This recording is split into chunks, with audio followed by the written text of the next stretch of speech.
लेकिन जो कठमुल्ला है, जिसे कह लीजिए आप, शब्द गलत है लेकिन कहने में गुरेज नहीं है, क्योंकि वो देश के लिए घातक है। नमस्कार, मैं रीजू रॉय और आप देख रहे हैं डीएनपी इंडिया।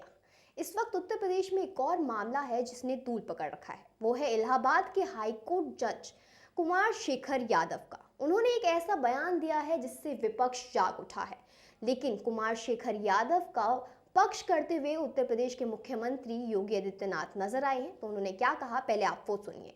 इलाहाबाद उच्च न्यायालय के एक माननीय न्यायमूर्ति ने एक बात कही। उन्होंने कहा समान नागरिक संहिता तो होनी चाहिए और दुनिया के अंदर तो बहुसंख्यक समाज की भावनाओं का सम्मान हर हाल में होती है। अगर दुनिया में होती है तो भारत में अगर बहुसंख्यक समाज के हितों की चर्चा कोई कर ले, उस सच्चाई को कोई बोलता है, कौन सा अपराध हो गया? आपने देखा होगा इन लोगों ने राज्यसभा में माननीय न्यायमूर्ति के खिलाफ भी महाभियोग की नोटिस दी है। यह है, और ये अपने को लोकतांत्रिक कहते हैं, ये अपने को लोकतंत्रवादी कहते हैं, संविधान की पुस्तक साथ में लेकर के चलते हैं। तनिक भी शर्म नहीं है इन लोगों को। हमारे साथ मौजूद है प्रकाश जी। तो हम पहले आपसे जानना चाहेंगे कि इस बयान पर आपका क्या कहना है। देखिए, मतलब जो जज साहब हैं उनके बयान पर बवाल हो गया। विपक्ष काफ़ी, अब जज साहब वीएचपी के फंक्शन में थे और वहीं बोलते बोलते कुछ शब्द उन्होंने ऐसे बोले जिस पर आपत्ति है विपक्ष की। और वो ठीक बात है कि जज उज के लेवल पर जब आदमी हो तो थोड़ा सा तो संयम और वो दिखना चाहिए।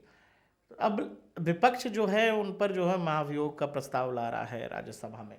इस बात पर योगी आदित्यनाथ नाराज़ हो गए हैं और एक तरह का जो बयान आपने सुनवाया वो सीधा सीधा है कि वो जज साहब के साथ खड़े हैं। अब इसमें दो लाइनें हैं। देखिए, मैं आपको उत्तर प्रदेश की राजनीति के लिहाज से बताता हूँ। जज साहब क्या हैं? शेखर कुमार यादव।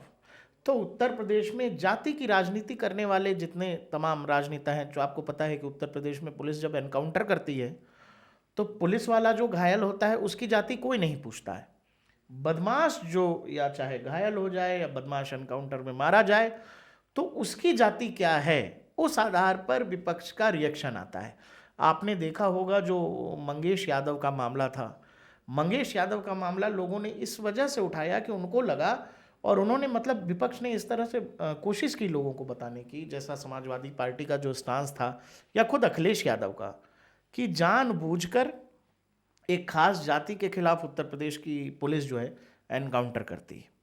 लेकिन ये किस विषय में है? कोई अपराधी है तब। क्या अपराधी है? लूट का आरोपी था और वो भाग रहा था। उत्तर प्रदेश की पुलिस कई सप्ताह से उसको ढूंढ रही थी। एनकाउंटर होता है, पुलिस वाले भी घायल होते हैं और इसमें मंगेश की जान चली जाती है। पूरी की पूरी समाजवादी पार्टी और विपक्ष ये बताने की कोशिश करता है कि उत्तर प्रदेश की पुलिस जानबूझकर एक जाति के पीछे पड़ी हुई है।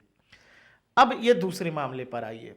जज साहब हैं इलाहाबाद हाई कोर्ट के जज साहब हैं। नाम है शेखर कुमार यादव, जाति से यादव हैं।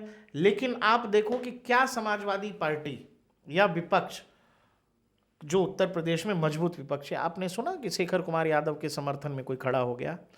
नहीं। तो यहाँ क्या है कि यहाँ अगर खड़े हो गए साथ में तो जो वोट बैंक है वो वोट बैंक नाराज हो जाएगा। इसीलिए क्या है कि शेखर कुमार यादव के खिलाफ महाभियोग का प्रस्ताव, वही योगी आदित्यनाथ कह रहे हैं।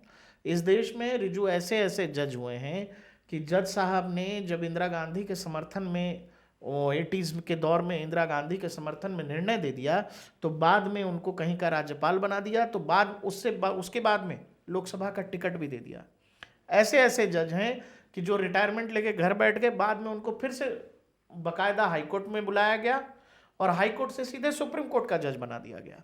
इस तरह के किस्सों से हमारा इतिहास भरा पड़ा है।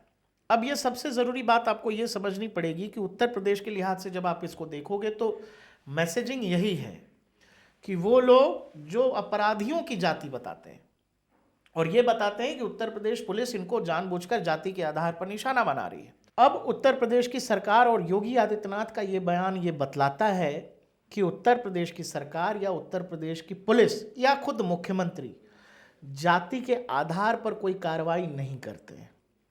बात अगर अपराधी की होगी, वो चाहे किसी भी जाति या धर्म का होगा, अगर अपराधी है तो उत्तर प्रदेश की पुलिस कार्रवाई भी करेगी और सरकार भी कार्रवाई करेगी।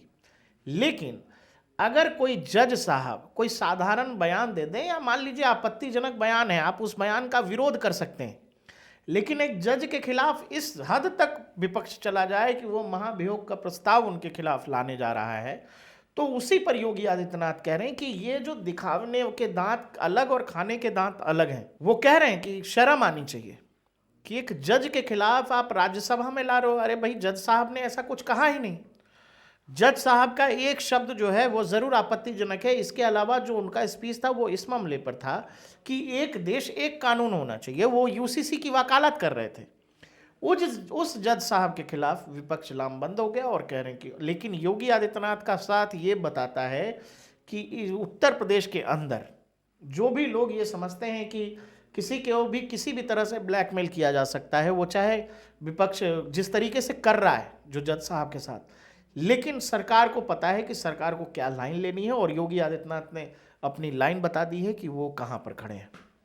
इस मामले में Yogi Adityanath one man army का काम कर रहे हैं। वो शेखर कुमार यादव के साथ हैं। इस पर भी विपक्ष का वो होगा कि ये विपक्ष कहेगा कि शेखर कुमार यादव का साथ दे रहे हैं क्योंकि वो हिंदू हैं। तो इस पर आपका क्या कहना है?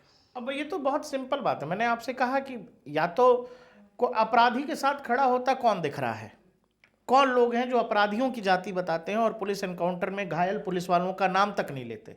आपने सुना है कि जो लोग अपराधी के घर जाके उनके माता पिता से जाकर मिलते हैं, बहन से मिलते हैं, सुना है कि कभी किसी एनकाउंटर में अगर पुलिस वाला घायल हुआ या पुलिस वाले की मौत हुई तो पुलिस वाले के घर विपक्ष के लोग जाते हों? यही चीज़ जो है योगी आदित्यनाथ या विपक्ष को अलग अलग बनाती है। और दूसरा, सबको पता है, लोगों को दिख रहा है कौन कहाँ खड़ा है।